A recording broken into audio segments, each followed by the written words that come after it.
దిశ nominated selections 54 పోస్టుల భర్తీకి సర్కారు కసరత్. రేవంత్ రెడ్డి గారు మొన్న మీ పార్టీలో కార్యకర్తలే, మీ పార్టీలోనే చాలామంది అడుగుతున్నారు అన్ని నామినేటెడ్ పోస్టులు అండ్ పార్టీలో పోస్టులన్నీ ఒకే ఒక వర్గానికి ప్రాధాన్యత ఇస్తున్నారని చెప్పేసి.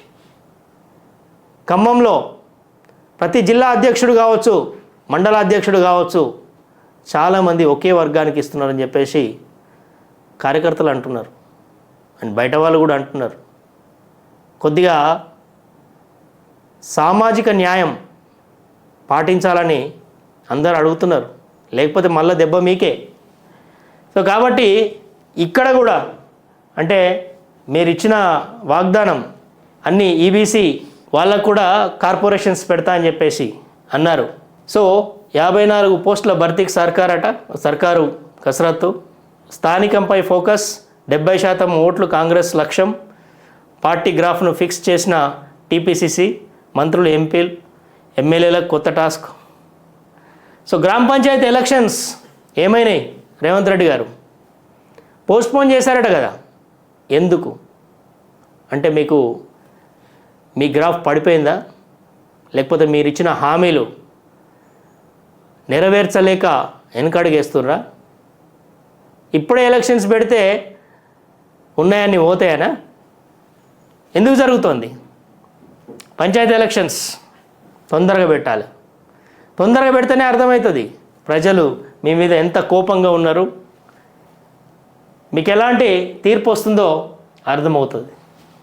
వర్షం బీభత్సం ఇంకా ఎప్పుడు రేవంత్ అన్న? 6 నెలలు దాటిపోయింది.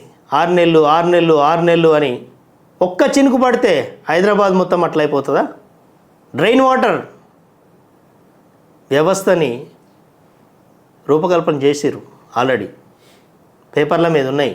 సిటీ డెవలప్మెంట్ ప్లాన్లో ఉంది, నేను చదివిన. ఫండ్స్ లేవు. అన్నీ మంచిగా ఉన్నాయి, అన్నీ ఉన్నాయి. అల్లు నోట్ల శని,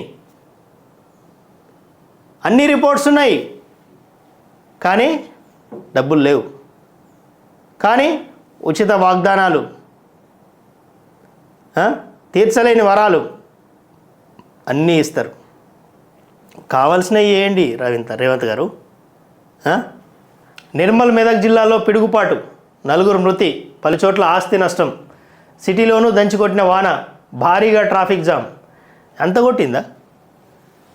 అంత కొడితే మనకి ఎక్కడ కొన్ని ఏరియాలో కొడుతుంది, కొన్ని ఏరియాలో కొట్టట్లేదు. కానీ వాతావరణ శాఖ ఎక్కడైతే చెప్తుందో అక్కడ వాన పడది. ఇది ఒక గమ్మత్తు విషయం ఉంటుంది. ఇంకా ఎప్పుడు డెవలప్ అవుతాం మనం ఏమో. పోయినసారి ప్రభుత్వమే రెడ్ అలర్ట్ జారీ చేస్తే 3 రోజులు వాన రాలే. వాతావరణ శాఖ వెదర్ ఫోర్కాస్ట్ కొద్దిగా ధ్యాస పెట్టండి. మన దేశం ఇంకా వెనుకబడే ఉందా? టెక్నాలజీ లేదా? ఆర్టిఫిషియల్ ఇంటెలిజెన్స్ కాలం నడుస్తుంటే ఇంకా మనం చెప్పింది మనం ముందు అంచనా వేయలేకపోతున్నాం మనం. దేశం ఇంత అభివృద్ధిలో ఉంది, టెక్నాలజీలో అభివృద్ధి ఉంది, రాకెట్లు పంపిస్తున్నాం, కానీ ఇంకా ఒక వాతావరణ శాఖ మనం కరెక్ట్గా ఎస్టిమేట్ చేయలేకపోతున్నాం. ముందస్తు హెచ్చరికలు సరిగ్గా జారీ చేసే విధంగా మీరు జాగ్రత్తగా ఉండండి. ప్రజలకి కరెక్ట్గా ఇవ్వండి ఇన్ఫర్మేషన్, ప్రభుత్వాలకు కరెక్ట్గా ఇవ్వండి ఇన్ఫర్మేషన్. పాపం ప్రభుత్వాలు ఏం చేస్తాయి? ప్రభుత్వాలు మీరు ఇచ్చినటువంటి రిపోర్ట్ మీదనే ప్రభుత్వం చెప్తుంది. కానీ లాస్ట్ ఇయర్ అందరు నవ్వుకున్నారు. 3 రోజులు సెలవులు ఇచ్చారు, వర్షాలు రాలే. అంటే దీన్ని బట్టి మనకి వాన ఎప్పుడన్నా బాగా అంటే ఏం కొట్టద్దు అనుకుంటా బాగా వస్తుంది అని అనుకుంటే ముందే వాతావరణ శాఖను తీసుకొచ్చి ఇక 3 రోజులు ముందు వర్షాలు ఉన్నాయి అని చెప్తే అటే పోతుంది. మస్తు అడ్వాంటేజ్లు ఉన్నాయి. ఏదన్నా మీటింగ్ పెట్టుకోవాలనుకున్నారనుకోండి, 3 రోజులు వర్షం ఉన్నాయని చెప్పాలి, అవి అట్టే పోతాయి. అంతేనా? భూ సమస్యలపై కలెక్టర్ల నిర్లక్ష్యం, పెండింగ్లో 1,00,000కు పైగా దరఖాస్తులు, ఐఏఎస్ల స్థాయిలోనే ఎక్కువగా. రేరా నోటీసులకు నో రెస్పాన్స్.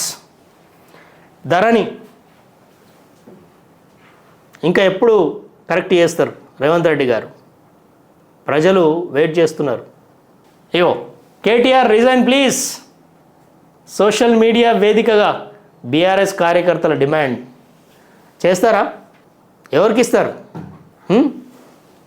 టీచర్ల బదిలీలు, ప్రమోషన్ల గ్రీన్ సిగ్నల్. పర్యావరణం, ఇప్పుడే వర్షాలు స్టార్ట్ అవుతున్నాయి కాబట్టి పర్యావరణం పైన మనం అవగాహన ఉండాలా. వాటర్ రీఛార్జ్ మీద మనం అవగాహన ఉండాలి. ఇప్పుడు వచ్చేటువంటి 3వ వేవ్ అంటున్నారు కాబట్టి కొద్దిగా జాగ్రత్తగా ఉండాలి. So friends, that's all for today. Thank you. మీ అందే శ్రీధర్.